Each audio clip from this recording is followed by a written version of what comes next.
Hello and welcome to 15 Minute Gamer. My name is Tony and this is 15 Minutes with 15 Minute Gamer, the weekly podcast that covers news, reviews, topics, random stuff and everything else from the world of gaming. So, the countdown has started. We have 15 minutes. This was supposed to be a topic podcast, but there's just so much happening in the gaming world that I was like, right, we just need to do general. I've got so much to talk about, so here we go. So I guess first up, we need to cover the Nintendo Switch. Now, you can turn off if you want. I'm not bothered about the Nintendo Switch at all. I have very little interest in it.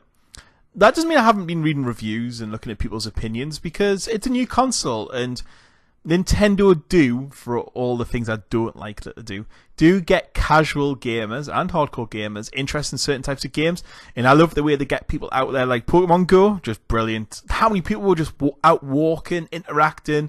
I mean, nobody now, but there was just that period about a month where just everyone went crazy for it. It was amazing. You had people who'd never touched the game in their life out playing it with their kids. It was brilliant. So the biggest problem for me with the Nintendo Switch is just the fact of the price point and the total lack of games. Basically, at the moment, you're going to be paying around about £350 to £400 with all the accessories, the extended memory card, etc., to play its one game. I know you're going to go, it's got more than one game, but it's one game, which is Zelda. You're paying all that money to play Zelda, and as far as I can see with Nintendo Switch, if you're happy to fork out all that money to play Zelda, then good on you. Get going. Zelda, from what I've read, is supposed to be just an incredible game, and you're going to have an amazing time that I'm going to miss out on. And if you can justify that, that's great. For me, it would be a second console and my third platform of gaming, because obviously it would go PC, PlayStation, then Nintendo. I'm not spending £350, £400 with all the accessories to have a Nintendo Switch as my third console. It's just not happening. And I'm sure a lot of gamers will be like that as well. And I just have a feeling, I just think Nintendo have priced this a little bit too highly. If it was around about the $150 mark, I would have been there getting one. I would have pre-ordered that. That would be pre-ordered. I would be playing that today. But at double that price, I could buy a PlayStation Pro. I could upgrade the graphics card in my PC. I could do a lot. Well, probably not upgrade the total graphics, but getting there. I could do loads with that. You know, I could even buy PlayStation VR, which I want to try out, or put towards a Vive for my PC. So there's just so much I could do with that money, and I just think it's a lot of money for what would, for me, be a third console. But for those who are playing Zelda right now, that's getting 10 out of 10s across the board, good on you. I hope you really enjoy it, and I hope you enjoy your Switch. It's getting, the reviews I've read are kind of mixed. I've read a lot of good things, and it does seem to do a lot of good things. Good? There's lots of good there? Or just lots of, it just seems to do lots of things well. I've seen there is some problems with it, and I was expecting that. And I just hope Nintendo do support it and treat their fans right. Nintendo don't treat their fans, in my view, very well at all. Especially with YouTube and stuff. You got to sign up through their affiliate program, and then they give you pocket money back. Which, yeah, Nintendo. If you put anything Nintendo up, any sort of screenshots or anything YouTube videos, they'll just monetize it for themselves or take it down. Yeah, so me, Nintendo, I've never been a Nintendo fan, but yeah, the console does look interesting, and I may pick it up one day. I'm just going to see how the games go, see how the content goes, see how the battery lives are, see how Nintendo support it, and it may become that third console one day. So that's the Nintendo Switch. Talk about the Nintendo Switch. People, for some reason, have been licking cartridges to see what they taste like. I'm just curious, who licked the first cartridge? Why did somebody lick that cartridge and go, oh, that's a bit weird, I wonder why it tastes weird? Who done that? Why? I suppose it's the same question as who milked the first cow, just because you get milk out of them. But never mind, that is not what we're here for. So yeah, apparently they taste bad on purpose, so that kids don't swallow them. I didn't know that was a thing. I just don't know what to say to it. I just don't know if that's a real thing. Nintendo have went, yes, we've done that deliberately. Yes, that was a genius. That's why we did it. Or someone's questioned Nintendo, and Nintendo have just went, yeah, and kind of just made up an excuse. I don't know which one it is, but it's just, if that's true, they made it deliberately taste terrible. that is funny. However, on one note, once you've swallowed it, I suppose that's kind of it anyway. You've swallowed the game. And at the cost, bloody hell. You don't be swallowing them things at that cost. So, yeah, I don't know why people are licking it. Well, I might enjoy it if you want to taste it. I just have a feeling that YouTube's just going to be full of people licking cartridges now. Which is something nobody wants to see. Well, I don't think so anyway. On top of Nintendo Switch, we also had Horizon Zero Dawn come out. And, oh, it's been so hard to not get this game. I've been sitting there going, I want this game, I want to play it. And it just looks incredible. However, most of the reviews just seem to like comment, and a lot of people on Twitter just seem to be concentrating on the graphics. Is the gameplay good? I don't know. It just seems really repetitive to me. But it is one of the games I do want to experience at some point, and I will pick up. However, in 4 days' time or 5 days' time, Tom Clancy's Wildlands come out. I haven't got time to play 2 big open world games. I've got time for 1. I obviously work away and stuff like that. So my gaming time is limited at the best. So I had to choose between that and Tom Clancy. I obviously went for Tom Clancy. And next week on the channel will just be Tom Clancy crazy. There'll just be Tom Clancy all over the shop. It'll be just absolutely brilliant and full of Tom Clancy stuff. The amount of coverage it's going to get is incredible. I'm really excited for that game. However, it is really good to see Horizon Zero Dawn, a PlayStation exclusive, getting all these good reviews. I just like it when that happens. I love that it gets more people gaming and loads of people enjoying it. And again, if you didn't buy the Nintendo Switch, it's probably because you had Horizon Zero Dawn. There's a lot of people be just bashing that at the moment. So yes, the next big game in March coming out after Tom Clancy's is going to be Mass Effect Andromeda, was in the news because they cancelled the multiplayer beta, which I found a little bit weird because they did say that about a month before it arrived they were going to bring this out and play. Now, to be fair, I wasn't going to pick this up because I won't play the multiplayer.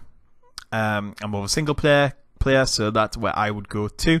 However, I would have loved to see the reaction to it and seen how they enjoyed it, and you know, there's going to be some co-op in there and stuff, and I was like, oh, this, you know, it might persuade me to play some multiplayer. I just don't know. It was just going to be something I hadn't really figured out, but when I saw it was cancelled, I was kind of like, oh, I would have enjoyed that. I would have maybe picked it up. So, yeah, that was a bit of a shame, but yeah, it's cancelled. So basically, we're still just going to have to wait until the end of March, which is a shame. It's next on my list, though, and I cannot wait to play it.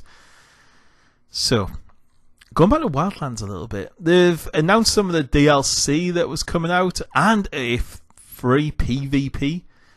Now, again, I'm not a huge PvP fan, but I did feel like this is what the game was missing. I don't know how it's going to work. It'll be interesting to see how it does work. And if it's free, I may kind of give it a go. And the DLC pass, there's a couple of new missions on it. There's a secret mission, which I haven't mentioned at the moment. A few packs, like equipment and stuff. And some new vehicles. Nothing too amazing. But, you know, and I may pick up, depending on how much I play, which is going to be a lot, but depending if I don't get bored of it, I may pick that up. Basically, the season pass is around about $40, which is what you would expect.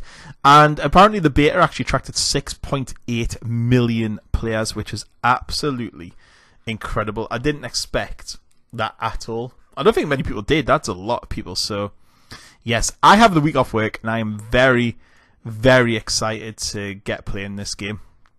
And that's all I'm going to say about Wildlands for the moment, so don't worry. That is it. Next up, talking about Tom Clancy's people, the Division developers are working on a new game. And surprisingly, which I was very surprised about, it's based on Avatar.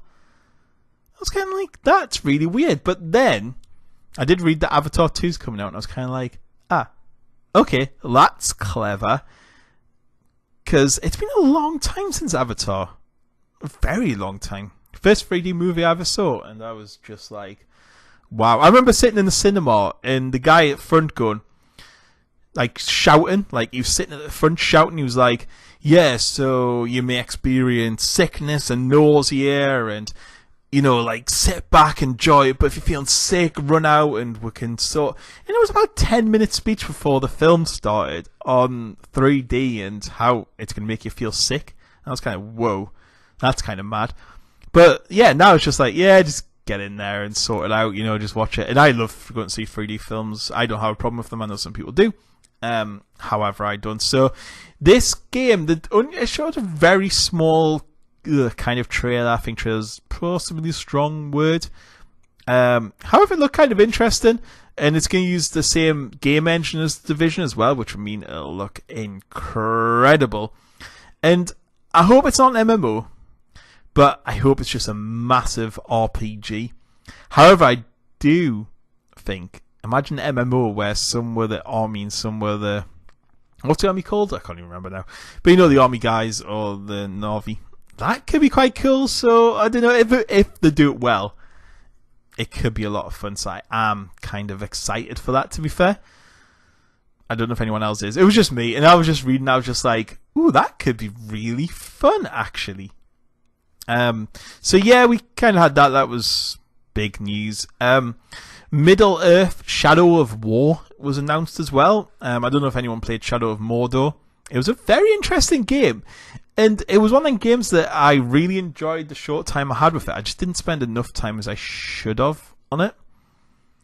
It's going to be coming out around about end of August. I think it's August 25th, I think it's claimed, on Xbox One, PlayStation 4 and PC.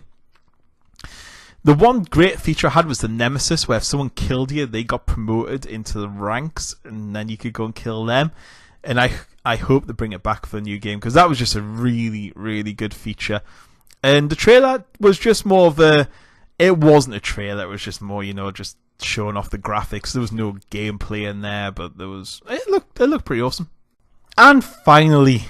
only 3 minutes left. See, I told you there was a lot of news to cram in, wasn't it? It was just like everywhere. I was just like thinking, should I cover a little bit of news, or is there a lot of news? Or, I was looking around and I was just like, my God, what a great couple of weeks for gaming. It's just been... it's a great time to be a gamer, and that's why, even though I'm not a Nintendo fan, I don't begrudge anyone. When people are excited, it's just brilliant that people are excited, and I like seeing people get excited for gaming, and yeah, I just love seeing that. So yeah, even though it's not my thing, I'm just incredible that people are going to enjoy it. So for the final couple of minutes, I'm just going to talk about the channel. Really, the channel had a really good month this month with a huge increase of subscribers, and people have been really getting into the idea of the Spotlight series, and the podcasts have been doing pretty well. People have been enjoying them, and I'm not just doing these podcasts, I've also done podcasts with the Traveling Gamers, which is with my friend Stu over on Thumb Culture, so I've been joining in with them as well. So it's kind of like all these extra stuff is just great. I'm just really enjoying doing them. The Spotlight series, I really enjoy showing other people's work, working more with the community. I've been getting engaged a lot more with people, and subs are just going up, views are going up, and it's just a lot of fun. There's more of a schedule in now as well. What the plan is every Friday we're going to have Random Game Friday, and then Saturday is going to be podcasts, Sunday is going to be Spotlight, and then during the week there'll either be 1 or 2 Let's Plays. So there'll be between 4 and 5 videos a week going up on the channel. It's finding the time to do them, but luckily the way I'm structuring them, using them and recording them, 15 minutes for 15-minute gamer takes 15 minutes. Spotlight, takes a bit of effort, but isn't too bad. And the gameplay and stuff is stuff I do anyway. So it's just putting structure in there. And I'm maybe thinking about resurrecting 15minutegamer.com to do some written work on, but haven't kind of decided how that's going to take form. Is it going to be some sort of blog? Am I going to do more reviews on there, put me videos up on there? I haven't quite decided how it's going to work. And next week with Wildlands, I may even get back to doing Twitch. Just for a week, just to kind of try it out, because, with working away and other commitments, I haven't really got time to sit and go to a schedule on Twitch, and that's what you kind of have to do on there. And because you can't schedule live stream, I need to be there and then. I can't guarantee to be there. I tend to have to record in chunks and then schedule it all up. So yeah, that's kind of it. And that's the last 15 seconds of the video. So if you're new to the channel, welcome. Remember to sub, remember to watch. Hope you enjoy it all. Get joined in.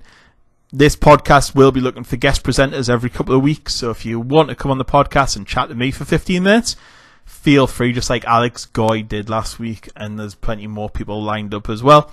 So if you want to join in for that, or you want to go on the Spotlight series, just feel free to give me a shout, drop me a DM or whatever on Twitter, and you can get involved. So that's it for 15 minutes for 15-minute game this week. I hope you enjoy yourselves and look out for lots and lots of Tom Clancy's Wildland coverage next week. And I'll see you all later. Goodbye.